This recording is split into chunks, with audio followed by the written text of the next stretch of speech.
Hooping is actually an ancient form of recreation.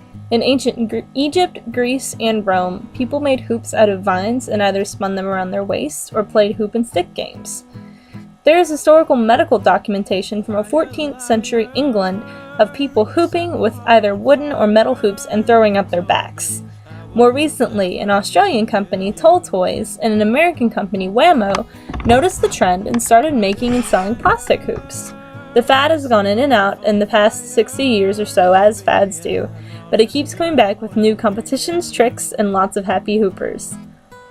Hooping is really easy to start doing no matter what your age, because you can be fairly low-key activity or it can become an intense workout depending on what your goals are.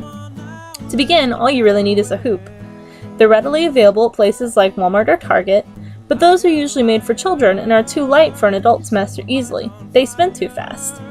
Many people buy their first hoop online on websites like Etsy, but make their own afterward using simple supplies from stores like Home Depot.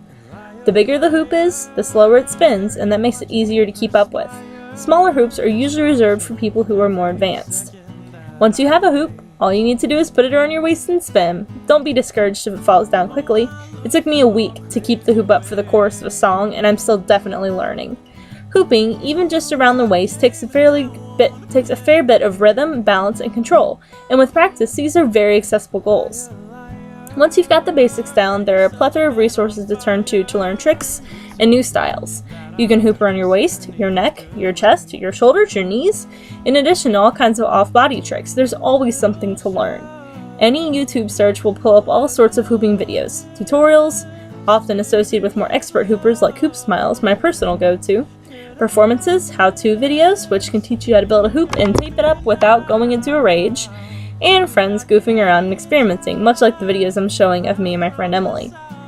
And there are many ways to become proficient in hooping. You might make a really good hoop and sell it. You might perform at a lot of festivals. You might have a really popular YouTube channel or be featured on a website.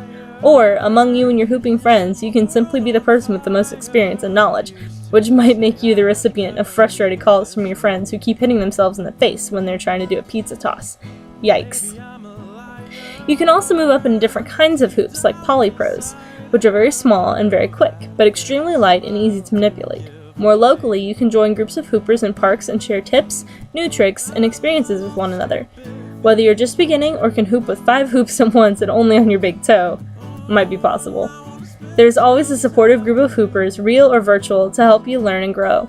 Something I think is really neat is that even newcomers can add to the hooping base of tricks.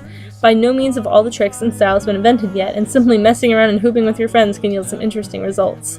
Casual or competitive, hoop dancing, or just having fun, hooping is a sport that can be enjoyed by nearly everyone with hips, rhythm, and a hoop.